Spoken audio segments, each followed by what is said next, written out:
trying to be something for somebody a long time ago. So I pretty much walk through the world, except when I want to be funny or I want to do something outrageous.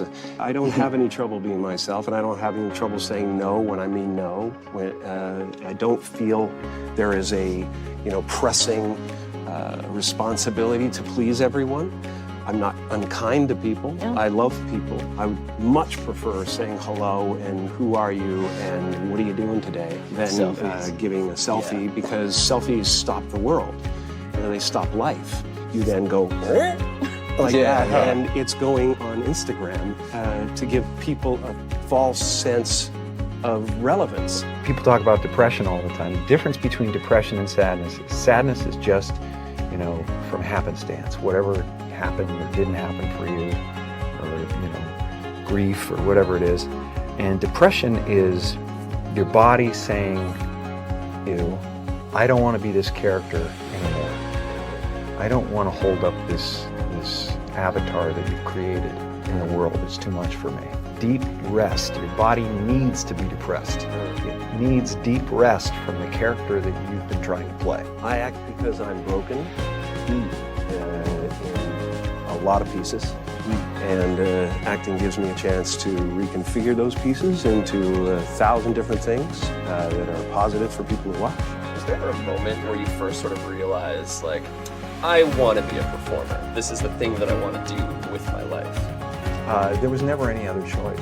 From the time that there was consciousness in the body, I was looking at a man named Percy, my dad, who was the most incredible character that you'd ever meet. If you met him for 5 minutes, you thought you knew him for 50 years. And he wrapped everyone that came into our house in stories and jokes, and I became his column at a certain point, and he was always super behind me. But from the first time I can remember, him just lighting up the room, and him just like wrapping everybody in a story or whatever, and going, oh, that's the thing I want to do. That's what I want to do. My father could have been a great comedian, but he didn't believe that was possible for him. And so he made a conservative choice. Instead, he got a safe job as an accountant. And when I was 12 years old, he was let go from that safe job. And our family had to do whatever we could to survive. I learned many great lessons from my father, not the least of which is that you can fail and you don't. So you might as well take a chance on doing what you love. I watched the effect of my father's love and humor and how it altered the world around me. And I thought, that's something to do. That's something worth my time. It wasn't long before I started acting up. People would come over to the house and they'd be greeted by a 7-year-old throwing himself down a large flight of stairs. They would say, "What happened?" And I would say, "I don't know. Let's check the replay."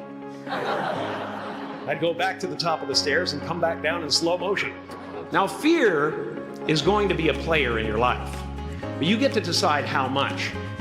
You can spend your whole life imagining ghosts, worrying about the pathway to the future, but all there will ever be is what's happening here, and the decisions we make in this moment, which are based in either love or fear.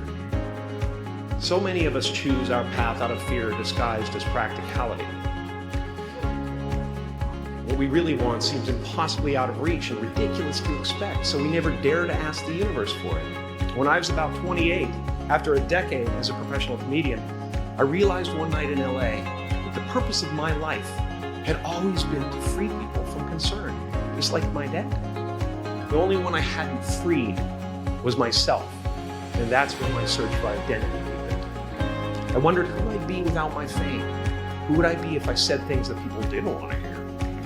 Or if I defied their expectations of me? And that piece that we're after lies somewhere beyond personality, beyond the perception of others, beyond invention, disguise, even beyond effort itself. You can join the game, fight the wars, play with form all you want, but to find real peace, you have to let the army go. Your need for acceptance can make you invisible in this world. Don't let anything stand in the way of the light that shines through this form. Risk being seen in all of your glory. Your job is not to figure out how it's going to happen for you, but to open the door in your